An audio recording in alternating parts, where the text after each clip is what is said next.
Hello, ladies and gentlemen. It's the beginning of our Saturday's chess show, and my name is Mr. Star, Sasha Star, and I would like to introduce my esteemed guests today. It's a fantastic panel consisting of course, Grandmaster Mikhail Marin and his lovely wife Maria, a very gifted artist. Welcome to the show. Hello, Sasha. Hello. And I would like to have esteemed Alexei Shirov, who a few years ago was one of the strongest chess players in the world. He remains very strong, believe it or not, today, though he doesn't play, of course, as often as possible because of the COVID and various other things. But I'm pretty well, can assure you that the best is yet to come. Alexei, welcome to the program. Thank you, Sasha.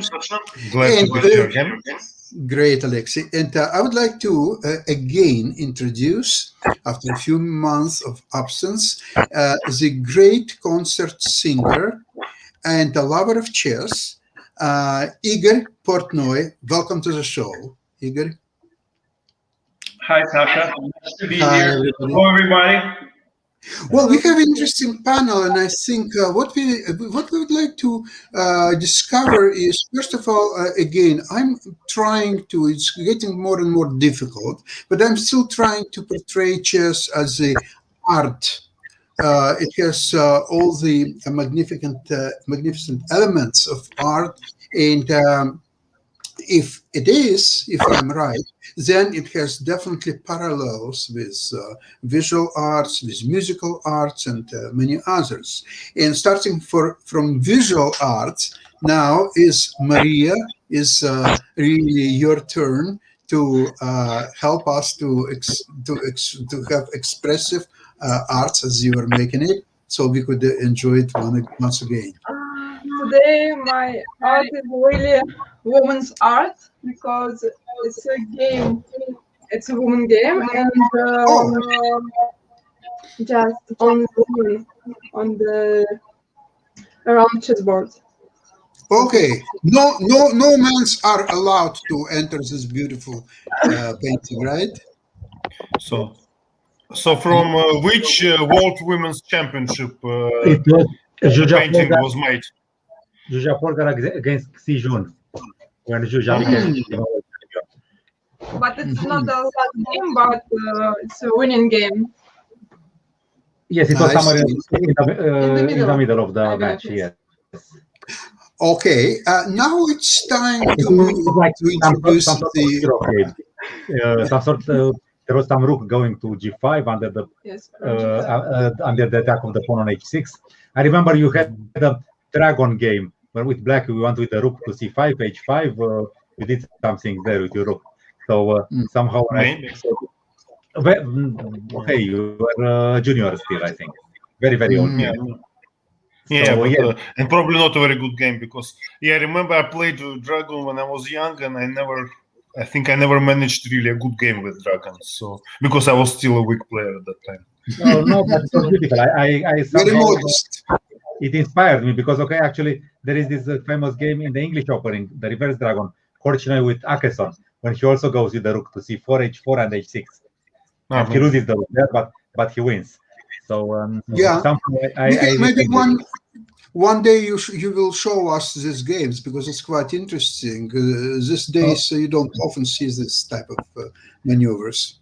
Okay, now it's our turn to introduce music as an art, and for that we are going to enjoy Igor Portnoy's clip where he's singing fantastic song Magda Knife with full symphony orchestra. Okay, let's enjoy it.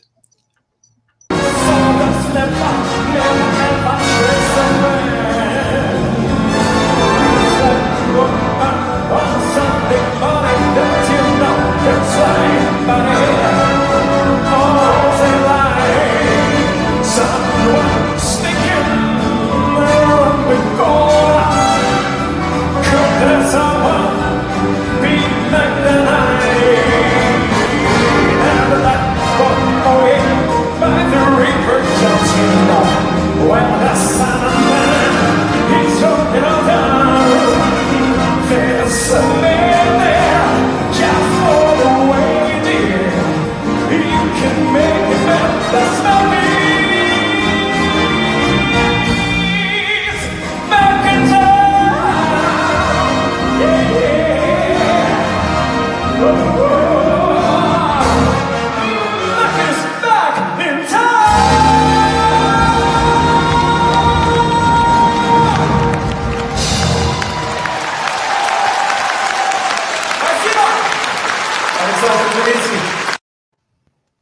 Bravo. Bravo, Igor. Thank you so much. Yes, I'm very happy to mention that many years ago in 2012 in Moscow, I was lucky enough to share a stage with Igor. It was a celebration of a birthday of great composer Prokofiev, and who was actually, speaking of Prokofiev, he was a gifted chess player.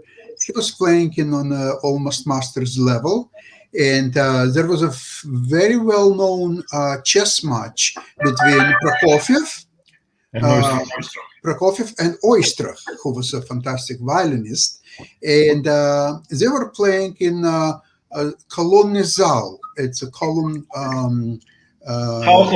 theater. Yes, in Moscow, where many years ago, many of world championships, including Botvinnik matches or so on, with Smyslov, for example, were played. So, and you believe it or not, hundreds of people were visiting this place to watch the games between Oistrakh and Prokofiev. From what I remember, that the match was not concluded because it was a long match, and there was a big fight. Oistrakh was playing very positional chess, and he was very careful, and Prokofiev was playing very attacking games, and he was attacking almost in every game. So I thought that Oistrakh won that match. Yeah, the story goes that Oistrakh won, but I'm not sure either he won or he was leading when the match was abandoned. I don't really recall that. Games, I believe, no? 5 or 6 games, not more. I think we played more than that. More than that, yeah. Yeah. So anyway, that's quite an interesting situation because they were all world-class musicians. And now, Igor, you don't play on that level, from what I understand. Although I never played. No, whatsoever. You know, I'm enjoying playing chess with my friends. Actually, when I was a student in theatrical school, I used to sing in a restaurant to make some money. And it was our time spending. We would sit around and play chess every single minute that would be able. And we have the guy who was much more better than us.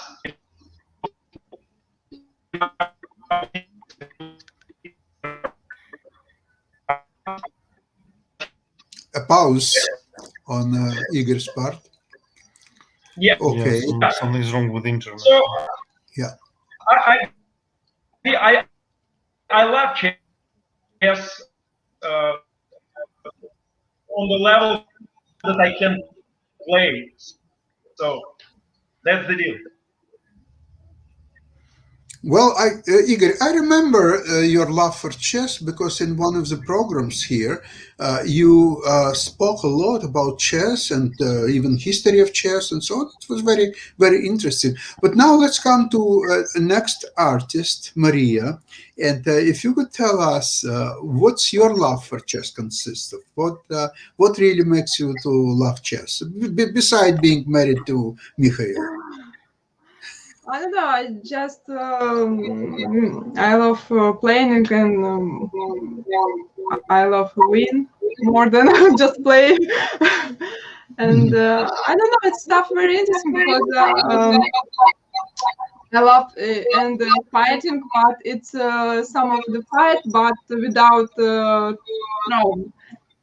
and it's without aggressive, without just the pure game. Yes, yes. It's well, if you like winning, well, obviously for you a sporting element of chess is very important because obviously you like winning. And very eloquent was a week or 2 weeks ago, Alex Yarmolinsky. He was on our program, and he said that he doesn't bother to play people with a rating over 2300.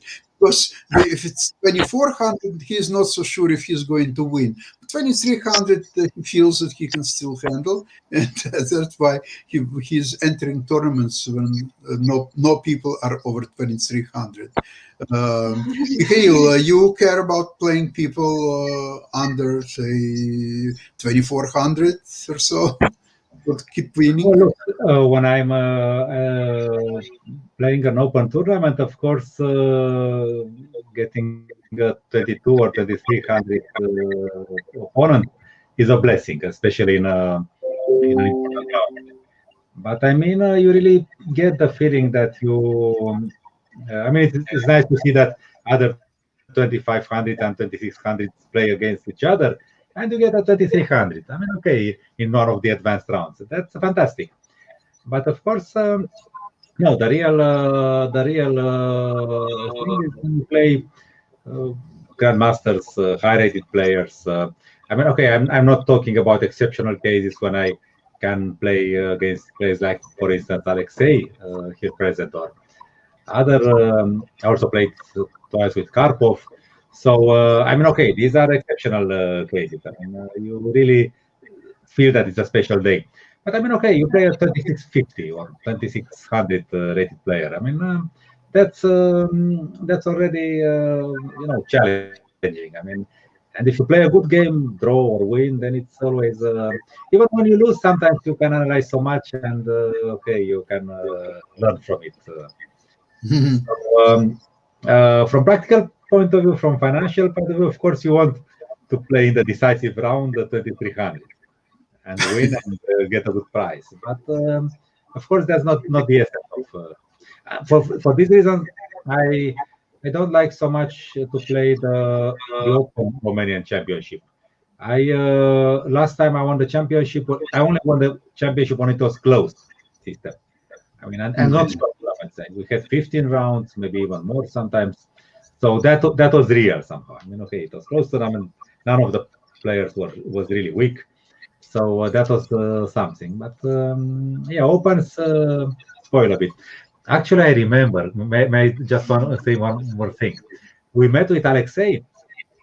We first time played in Manila, the Interzonal, and we sort of became friends. Our game was very interesting. It didn't draw, and then we met again in Manila during the Olympiad.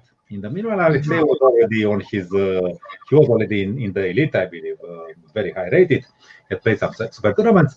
I was the same grandmaster I had been 2 years earlier. And Alexei looked at me and he told me something like, "You play too many easy tournaments in Spain," and he was right.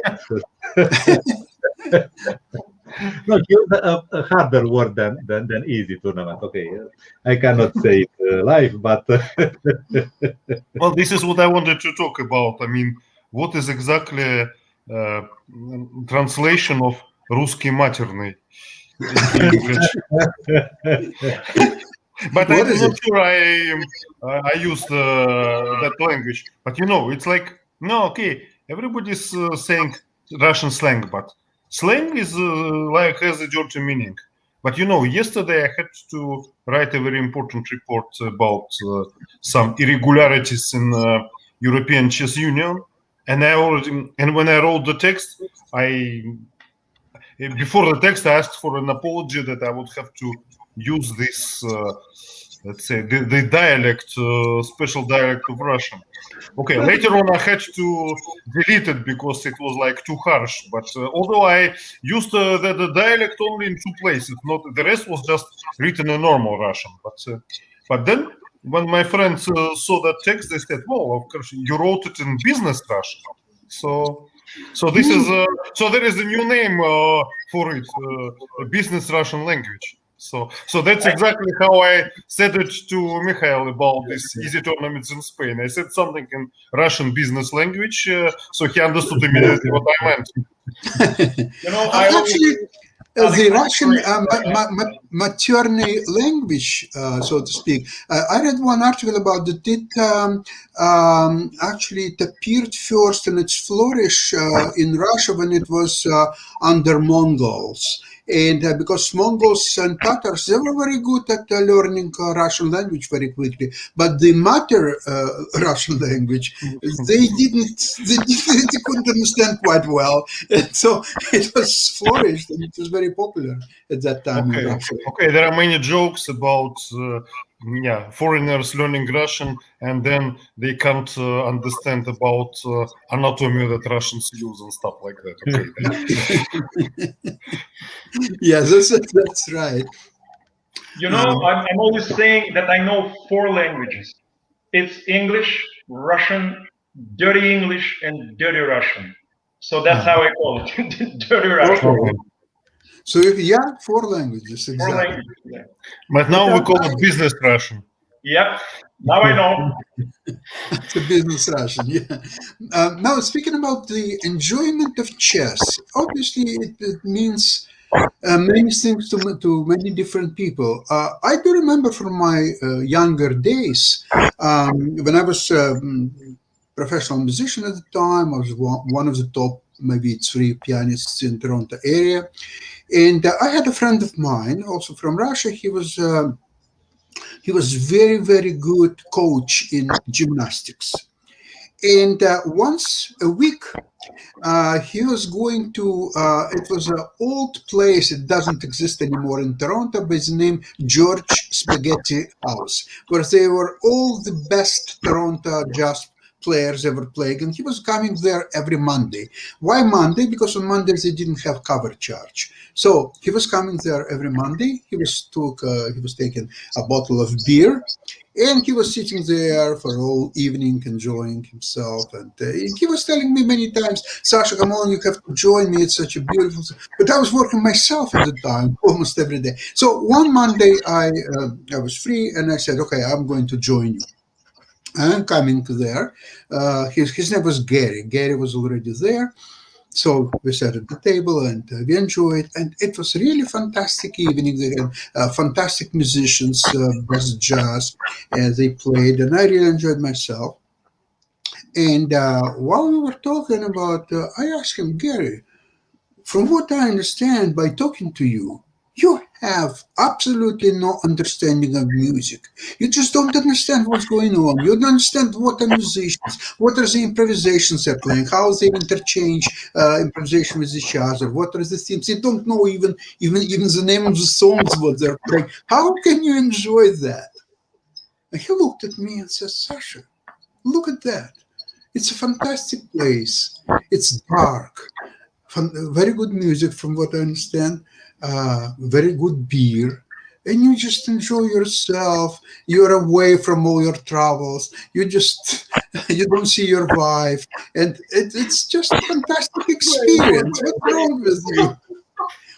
And I say, okay, now I got it. So I understand that it doesn't matter what level you are in, whether you are one of the top grandmasters or whether you're amateur. And in fact, it appears to me from what I just told you that amateurs could enjoy chess maybe even more than grandmasters. Yes. Is that true? Yes. Is that true, Maria? Yes. Actually, yes. Okay. Alexei, what's your opinion? Well, I can say that now, since I'm kind of getting a little bit less ambitious as a sportsman as before, although I'm still relatively ambitious, I can say that I'm probably enjoy chess a bit more than before, because now the result doesn't matter so much, and so I like to play nice games, finding nice ideas, and also analyze interesting variations in chess. So the only my only problem is that I still don't feel like writing a new book, because it's you have to devote yourself for that, and I'm still feel like more like a practical player. But otherwise, yeah, I think every time I enjoy the game more and more, especially because I realize how many hidden things you can still find in the game. So it's like a never-ending learning process. So. Wow. Okay, before we go any further, let me introduce you to one of the games that I would like to share with you. By the way, I found Alexei's game against Mutusis,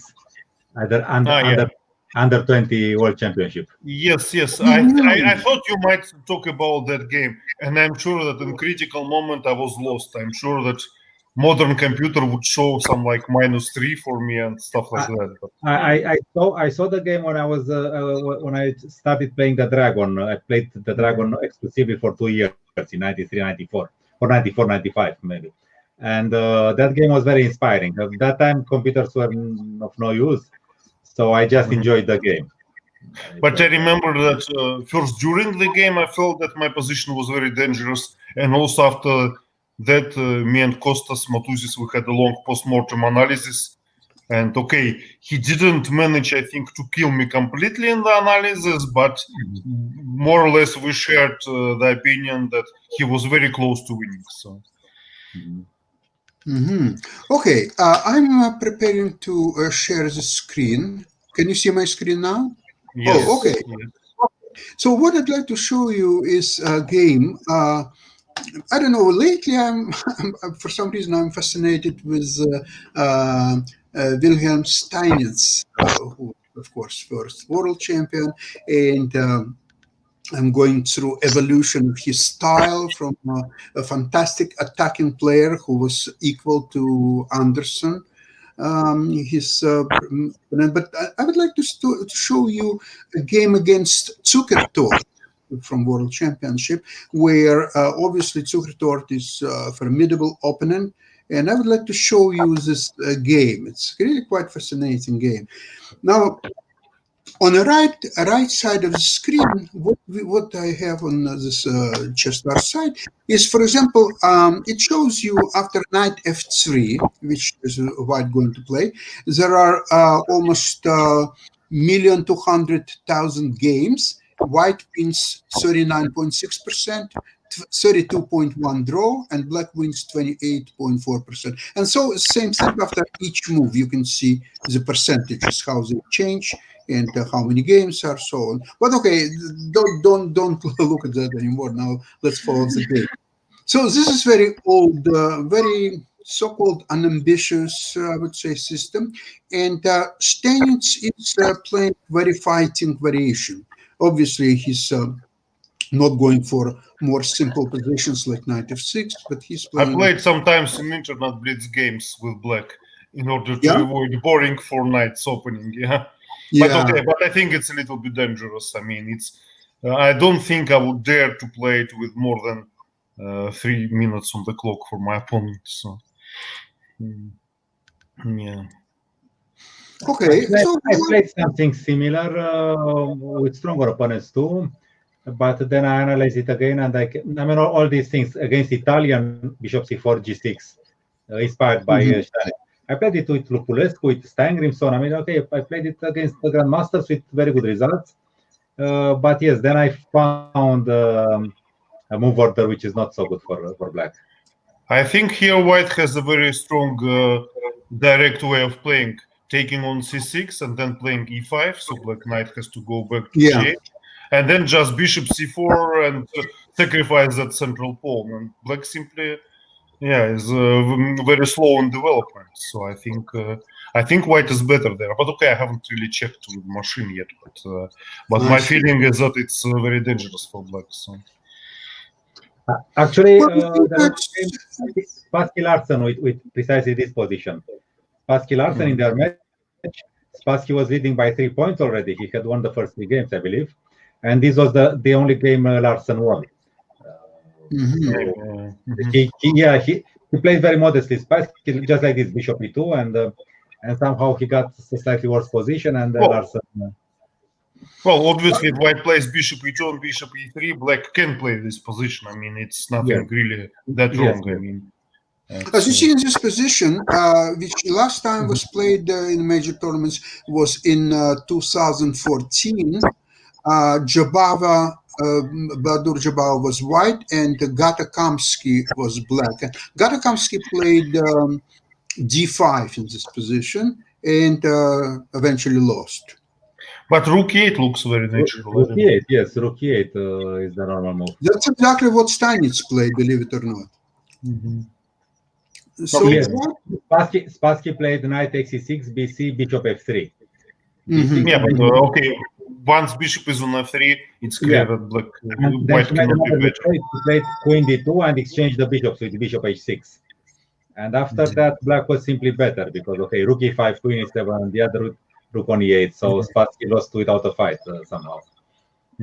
So it looks like white has a little bit advantage because it has more space and he's okay with development. But the thing is that black has target in white's position. It's e4. So he's building up the advantage. Now, Zukertort is playing now for a weakness of c7. And now the game is taking a very unpredictable course. Okay, we'll see that black is attacking queen. And now it's very interesting complications to follow. Queen f4. Rook c8, protecting the pawn. And now white has some threats, apparently. Black has to play this move, and white immediately followed with attack f4. And it seems to me that white's position is becoming quite strong because there is a lot of threats, including a continued attack with f5 after knight will retreat. So now he has to take his knight out. And this is h6. It's a very, very strange move, apparently, because black is losing pawn after knight e6 and bishop take h6. Okay, let's see how. By the way, we can also mention that after bishop takes h6, there was a tactics with knight d5. I mean, it's not an easy tactics to sport, but yeah, but okay. So that's why I mentioned it. Mm-hmm. Yeah, but that's why knight takes h6. Yes. Yeah, that's why he took. But of course, what I wanted just to say before, of course, well, we cannot discuss maybe too much the old games, but I think f4 Zukertort played. It looks very ambitious. It looks tempting, but I think with today's eye, you would think just that simply going with knight to d4 would keep white's advantage. And yeah. But okay, that's because then black wouldn't have this kind of tactics like h6. So, which is quite surprising to me because Stanis, okay, I haven't seen too many of his games, but he was always like considered a pioneer of strategic chess. But in this game, he didn't play it very well strategically, it seems. But okay, that's another story. Well, he became a strong player as an attacking player and as a tactician. But then yes, but this is world championship match game. Yes. Then he somehow imposed himself to play strategically. But actually, he was very gifted tactically. Yes, he was. Well, first of all, remember when he was in his early days of his chess career, he was mainly a tactical player, and his match with Anderson is a prime example. I think we showed a few games from that match. Yes. But by 1983, when he was playing match against Zukertort, he was already both tactical and positional player. He already developed his positional theory. Although in this game, he's still playing more tactical chess, I would say. Because in this position, of course, now he has to take on e4. And after bishop g4, he takes. White takes. And looks like white has a lot of threats. Knight g5, rook f3, rook h3. There are just a lot of things going on. So he played this move, of course, protecting the knight, attacking the knight, and now Zukertort is going for a kill. He's playing rook e3, and after this, he's playing rook h3. So obviously, beside queen h8 checkmate, which is very easy to defend against this. But now, white goes for a kill. He just wins the rook. So what do you think about this position? How black is supposed to play? He's exchange down. There is equal amount of pawns. The only thing is that the queen is a little bit detached from the major forces by being on a8. And Stanis is very skillfully uses this. First of all, you asked what do I feel about this position. I wouldn't wish to have it with white against Alexei, for instance. And if I didn't know that it was from this match, I could think that it could have been one of his games. I mean, okay, somehow very nice compensation, very nice coordination, and white's piece is a bit like this. I mean, Yeah, but I think white is just better. I mean, it's, because it's unfortunately it's one of those positions when you either see some concrete solution for weaker side. I mean, for black in this case, or you just have to admit that he's worse. So, but okay, the game is not over yet. That's for sure. I mean, it's a practical game. Yes, it's a practical game, and this is what I mean. That you are very good at finding, these hidden chances which can accumulate into turning the board around. So, yeah. Actually, yeah, that's what I sometimes say, that when people think that I'm a creative player, I say I become creative when I have a desperate position. So in such positions, I'm really very creative. That's true. But as long as I have good positions, I'm trying to just play solid and correct chess. Alexei, if you are right, then both players are becoming creative and they both have losing positions, right? Okay, in this position, black after king h1, which is the only move. Now black plays rook f4. Now, what is the advice would you give to white player? Well, I think, yeah, it's still some calculation is required, and yeah, well, but one thing is obvious is that if white changes rooks, then he has to calculate it to the very end, because then the tables can turn very easily. Yeah, of course you cannot take on f4 because of the checkmate, right? Changing rooks, I meant, for example, rook f3, rook takes and g takes f3, and this position looks interesting for white, but it's probably also okay for black after queen takes b2, and then, as I said, a lot of calculation is needed, and probably black is more or less okay. So, and then, okay, then I'm thinking what to do, and theoretically, you should try to keep both rooks on the board and then try to get some mating ideas for black. But then, of course, it also needs calculation. But in general, I would probably still play with rook on g1. I understand that you might have some ideas with the knight coming, but knight cannot come immediately. So rook g1 looks like a fair possibility, but okay. It's, Yeah. Rook g1 probably was the best defensive move, but Secretary wanted to give first check. Now this move runs into rook e4, and after you forced to take on e4. Well, not forced. I mean, he could still play rook g1. Rook g1, yes. It's actually slightly different now, but because it's different because now black has moved queen f2, threatening rook e1, right? Yeah, and then white's idea would be rook h8 to prevent rook e1 in that manner. But I prefer to do all this as white with the black rook on f4. Somehow, centralized rook always seems stronger than when it's a little bit aside. So on e4 it still looks stronger than on f4. Yeah. But interestingly enough, after this, of course, now white taking on a7 to have queen g1.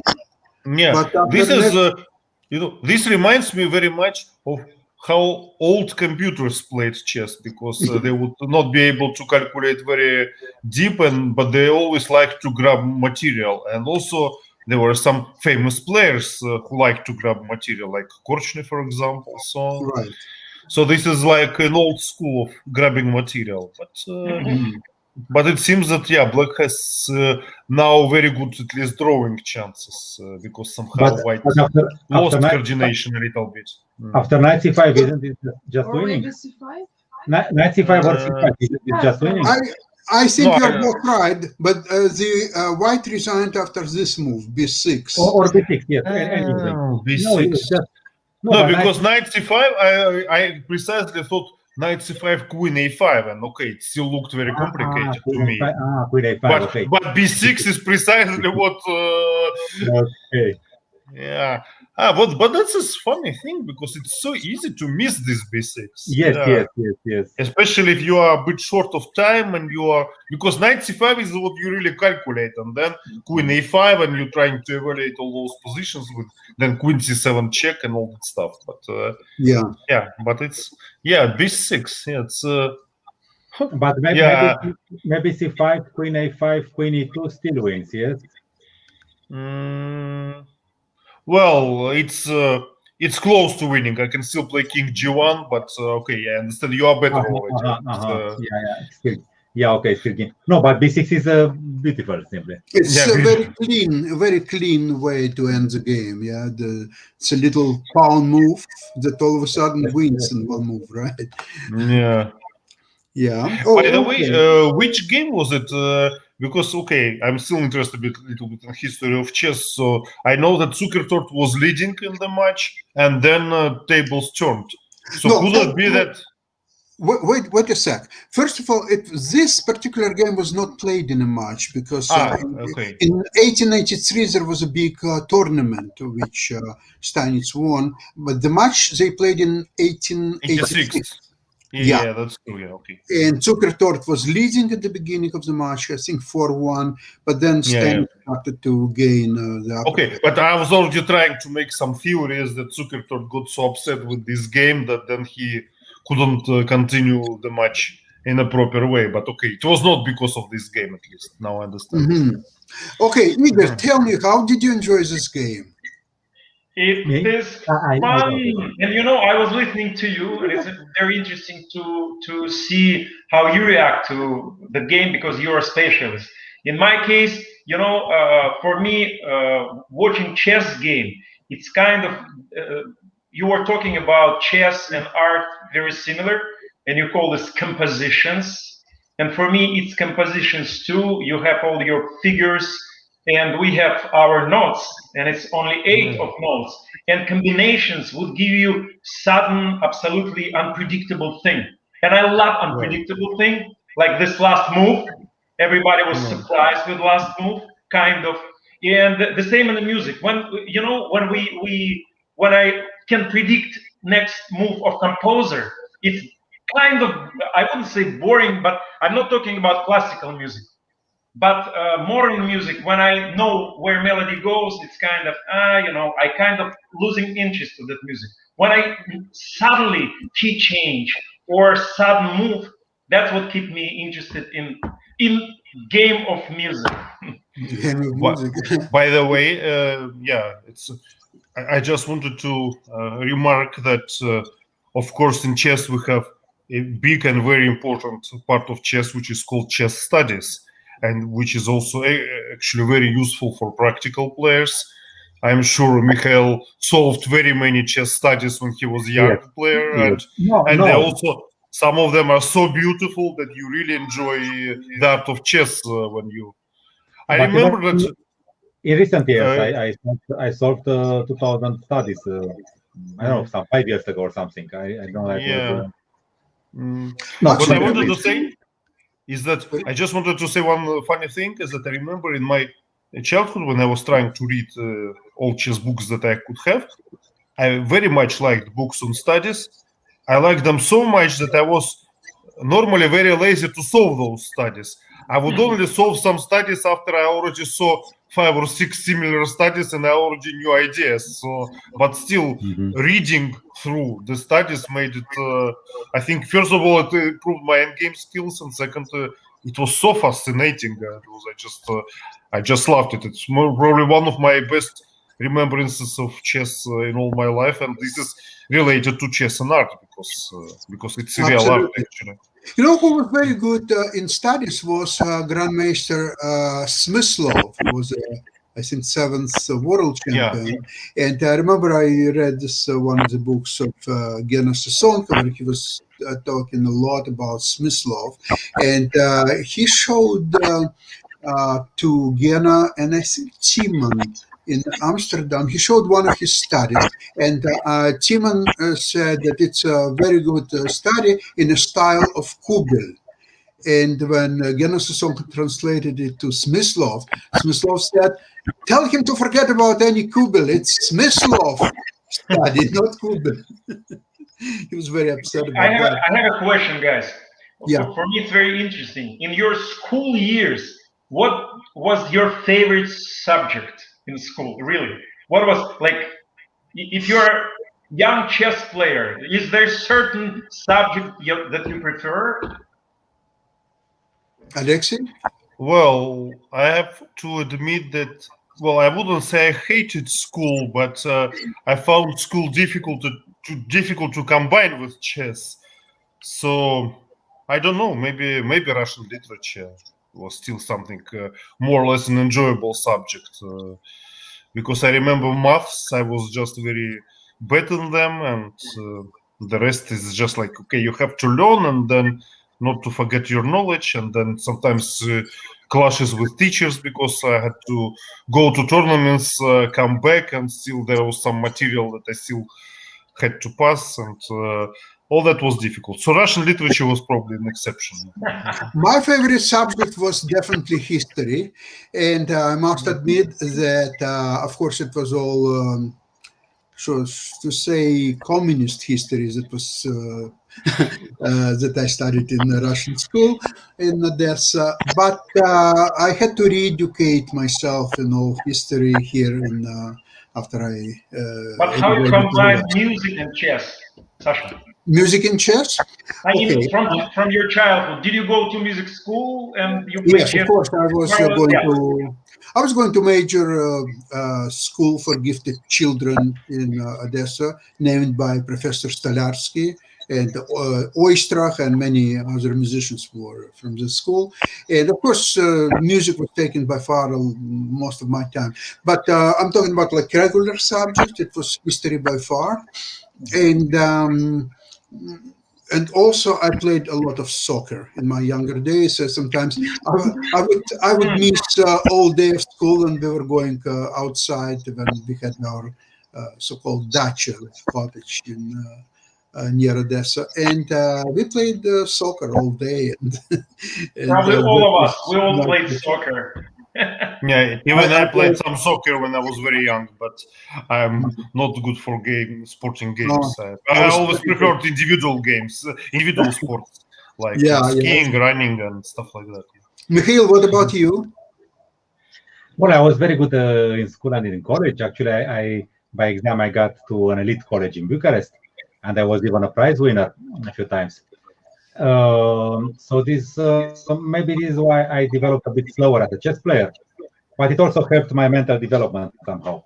And my hobby was, I had a colleague, we were sitting next to each other, and during the classes he would just sing to me slowly the melodic lines of classic music pieces. And on the next day I would go to the music shop and I would buy that, plastinka, that the disc with. So this is how I became in love with Tchaikovsky, with Brahms, with Beethoven, of course, with Bach. I have something like 300 discs at my parents' place. These old discs. And one thing we could not understand was Shostakovich. And I fell in love with Shostakovich some 10 years ago, maybe 15 only. It was incidental somehow. And then there was a year I listened only to Shostakovich, and I read his apocryph memoirs published by his pupil Volkov in the States. So classical music was my really big passion in those years. That was not typical because all my other colleagues, they were interested in rock and other forbidden things. Yeah, well, that's what I just want to say, that I feel a little bit ashamed in this company because I'm the only one who was not who knows almost nothing about classical music. No, actually, I like classical music. I mean, I like to listen to it, but it's just like, for example, like a soccer. I like to watch soccer matches, but I never know who is playing. I never know the situation in the league, in the Spanish league or British league or stuff like that. I just like to watch the game. And the same with classical music. I like to listen to this, but don't ask me which exact classical music it is when I listen to it. So I was much more into the rock music since my young no, years. but I'm not. Okay. No, I love rock music that. myself. Listen, when I was young, we played everything, and you are very young. Myself, I remember time when we had prohibited, like Deep Purple was prohibited, Led Zeppelin was prohibited in Russia, Beatles were prohibited, and we were putting Russian lyrics on music of Beatles and Deep Purple and played, so we enjoyed it so much. And for example, Mike Naumenko, Zoopark, he actually used a lot of Beatles and others music, and he actually made a lot of Russian versions of foreign songs. So in fact, Russian rock went to many different developments. Yeah, so it's true. By the way, I should tell all of you, if today or tomorrow or day after tomorrow you will have a chance to go to Moscow, go and see musical chess. It's still on, and it's really, really good. Really, if you're gonna be in Moscow, I can organize it for you. And everybody praising the musical. First of all, it's a great music. It's ABBA. Members of ABBA wrote it. And Alex, do you remember when we went to Mr. Bogachev and tried to put musical chess actually, and now they steal our idea, and musical is in Moscow, and it's very successful.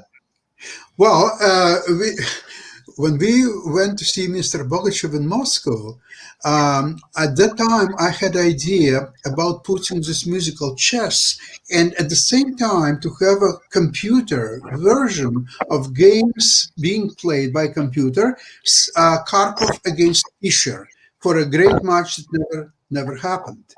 So, and I wanted computer to play a real game, one computer would play in the style of Karpov, and another one in the style of Fischer. So the moves would be made, and it would be completely unpredictable. Nobody would even know what is the result of the game. And then I went to see Mr. Karpov himself, and I asked him if he would be available to comment on the games. He agreed, but on one condition. He had to see the games before he would make commentaries. But that would ruin all idea, because then at least one person would know the result of the game. So that would be defeated. So I asked him to give some further thoughts, but we never discussed it again. He was the honored guest on premiere, and he was consultant on a show this time too.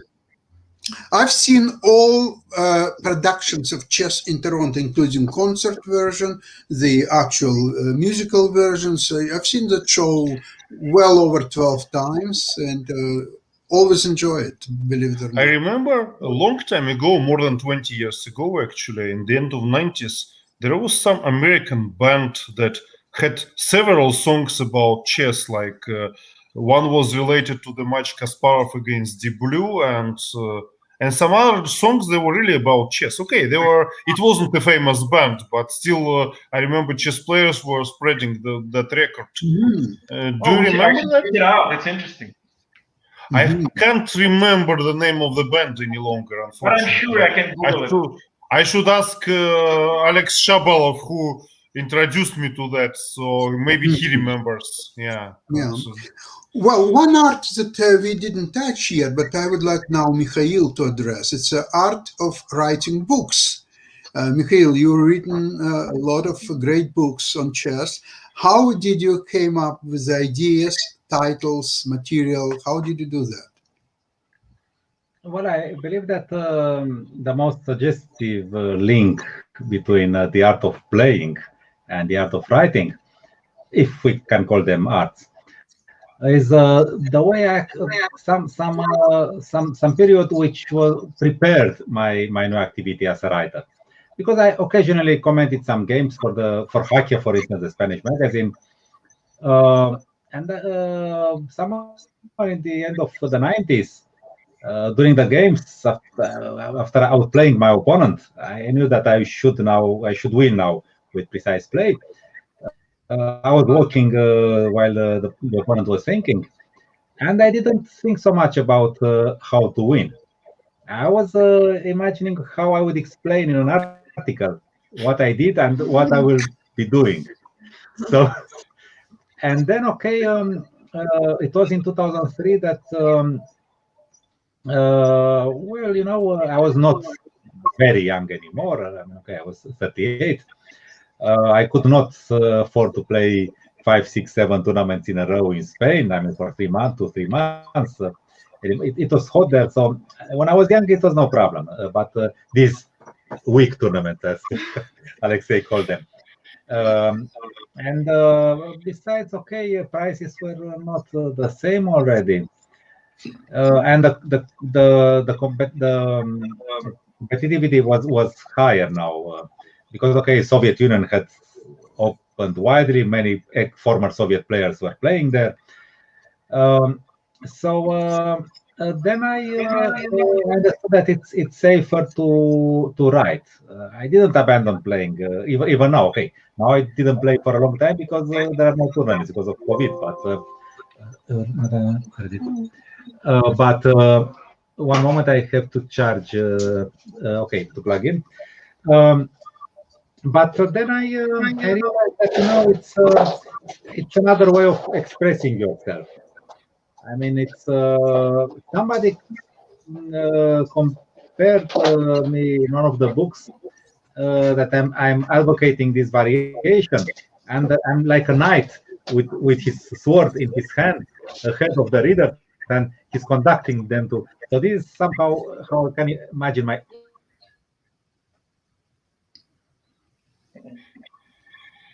Yeah. Okay. Suddenly the horse of our knight has stopped for a while, but it needs some water and then it will be back. Yeah, you're absolutely right. Listen, I think we have excellent program today. We have how many of us? 5 people with all different life experiences and professional experiences, and then we we agree on many things. And there is one thing what bothers me. I have a great friend of mine, Michael. He lives in Copenhagen, and he's no longer playing, but he for many years he was a leading violinist in Copenhagen Symphony Orchestra, and we are seeing each other, unfortunately not very often, like once every maybe 4 or 5 years or so, and we always have discussions about arts and music and many other things. And sorry, the battery went low, so I got disconnected. Well, it's good that you recharge. So one thing we just discussed it 2 to 3 days ago, and we still haven't completed this discussion, but it goes a little bit beyond arts. It's a more philosophical question in a way, because probably all of you know Bach Chaconne for violin solo. Beside violin solos, there is an absolutely fantastic piano version by Busoni, and this version is probably at some points it's better than solo violin version. However, solo violin obviously was original, and he wrote that piece shortly after his first wife passed away. You can listen to this on YouTube, both the violin version and the piano version or so on.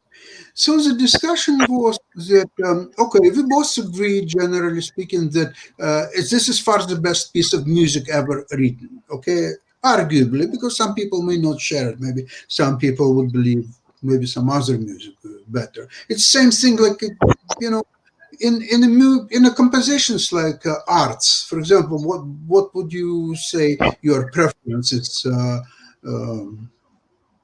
Claude Monet, or maybe what the other impressionists, or maybe like a friend of mine, he loves painting Ivan the Terrible kills his son. In his opinion, this is far the best painting there is. Or another, he also loves another painting. It's The Last Day of Pompeii by Brüller. He says this is far the best art. Not only by theme, but also they're very big paintings by size. So he says, can you imagine how much paper and paints you need to create such an art? Obviously, this is far the best art. So speaking about Ciccone, we were both listening to a very, very interesting interview with a great French conductor of Russian origin, Maxime Katz, who lives now for many, many years in Paris, and Julian Milkis, who is a fantastic clarinet player, also of Russian origin. Actually, he's from Odessa. And they were discussing a lot of different aspects about classical music or so on. And at one point, Katz says that, in his opinion, the great music is there, and we, as composers, conductors, pianists, violinists, or whoever we are just picked up by God to create that music, because the music is there. Just you need somebody to discover that music and bring it up to masses and so on, and that's God's effort. But the same is in sculpture. Was it Michelangelo who said that? Michelangelo was probably who said that the sculpture is in the stone, but you have to.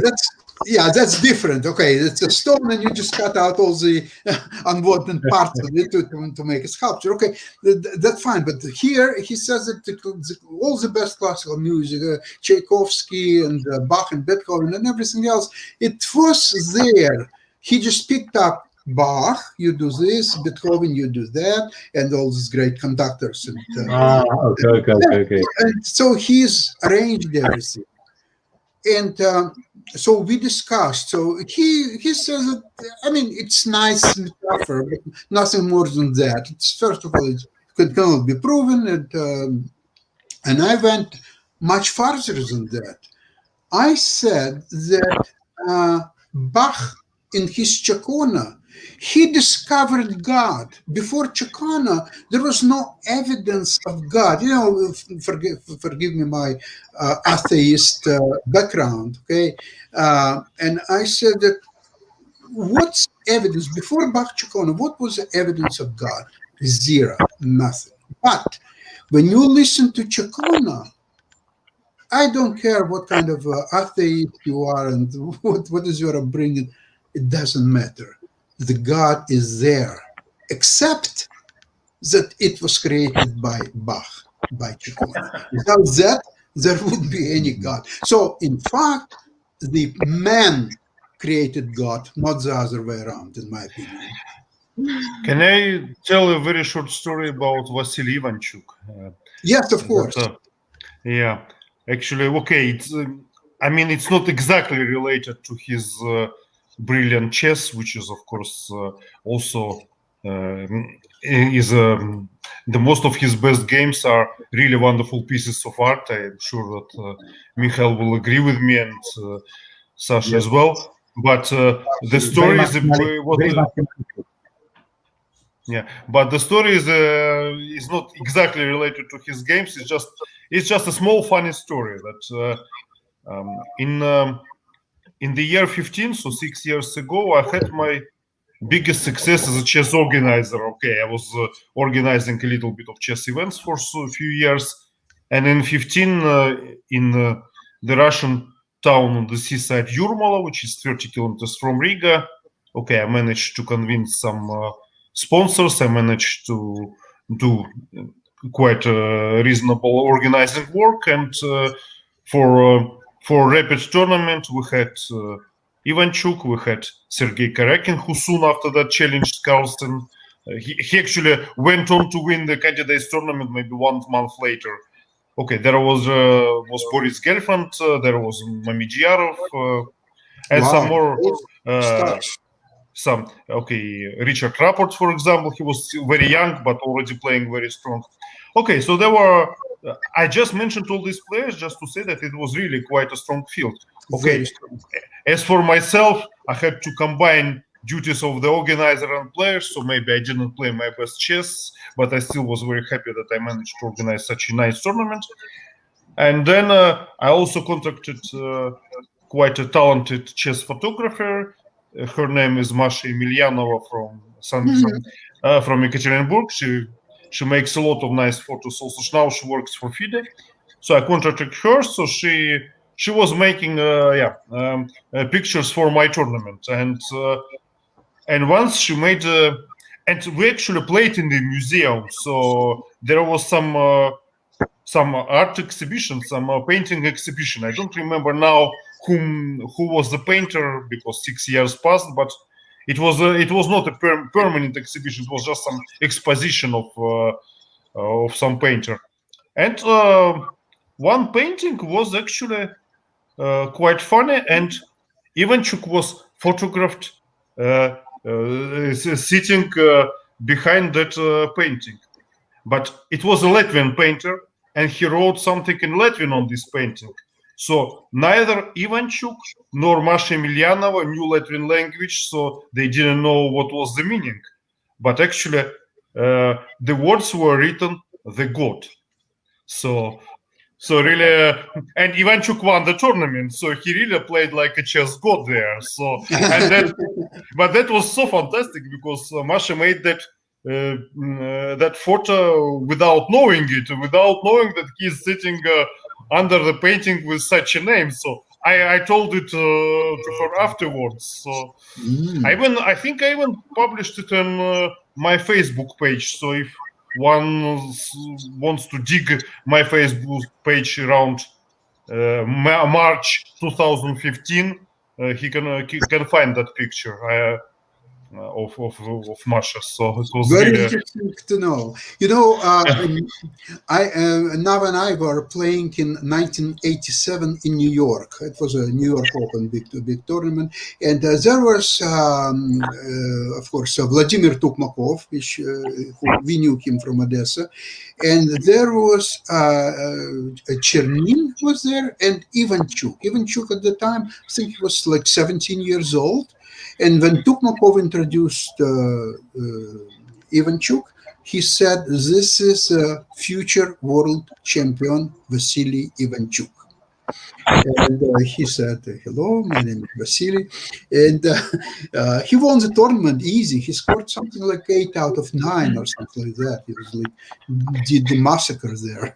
Excuse me, which tournament was it? New York Open. In New York Open, yeah. New York Open, yeah. In 1988, yeah. Mm-hmm. Yeah, Tukmakov was playing okay. He got the prize.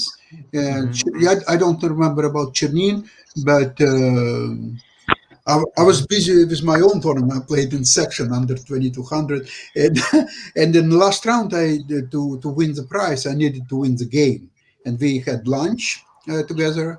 And the Tukmakov asked me, "How am I doing?" And I said, "Well, all I need is to win the last game." He said, "So what are you going to play?" "Okay, I'm playing black pieces. I will play something what I never played before, Dutch." "Why Dutch?" He said, "Because I don't know Dutch, so I'm not aware of all the dangers of playing. I know how dangerous to play Benoni or Old Indian defense and all others, but Dutch, I don't know any dangers about Dutch, so I will play." And I won like easily in 19 moves or something. So it was quite a revelation. So play something that you don't know about the dangers. So at least you will be in a good mood. Doesn't matter what's happened in the game. That's why now it gave more aesthetic pleasure to win a game in former times, because you would win the game and you would get out of the table like a king, going to press conference, explaining how brilliant is your chess. But now, even if you win the game and you come to press conference, they already tell you everything about this game, everything that you missed, your opponent missed, because everybody looked with the chess engine. So. Well, it's very interesting thing. When I was in Moscow about, say, 10 years ago or so. I loved the Tal Memorial, and I always attended Tal Memorials, and I was in the press center with Grandmaster. So as soon as the game finished, for example, like Carlson played, say, Kramnik, for example. As soon as the game finished, they were both coming to press center to either Maxim Dlugy or some other grandmasters who were using computers to follow the game. So I say, tell me what the Stockfish recommends on move 36, or how Stockfish found some stronger moves. So even the top players in the world at the time, they were all interested of the opinion of Stockfish. Yeah, I am curious. Maybe it was the times when it was not even stockfish, but some other fish, but Maybe. was called ribka. Maybe fruit, yeah.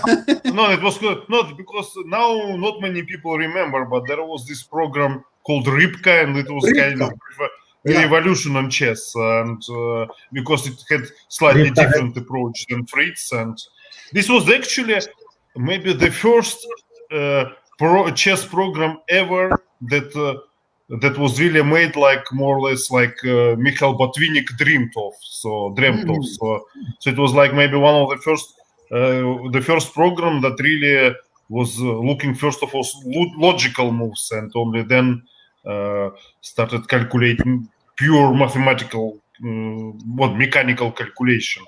Well, speaking about art, we haven't touched today, unfortunately, maybe next time, of course, the artificial intelligence, the AlphaZero, which is it's incredible piece of art that taught itself to play chess in half an hour. In half an hour, it played against itself like millions of games, and it never been taught how to play chess, the opening theory, the end game theory, nothing. There were any instructions of any kinds. It just kept playing millions of games against itself and again, and then not only that it became extremely strong, like its level considered to be 34 to 3,500. Remember, Carlson rating is 2,850, maybe 29 at his best, but not 3,500.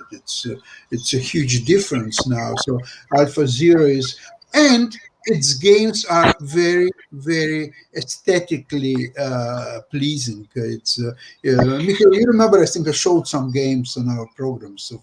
But that means that the best chess, even mathematically, the best chess is actually aesthetically looking very nice. So that's what all grandmasters we strive for all our life, to find the combination between the best chess and the most brilliant chess, and basically.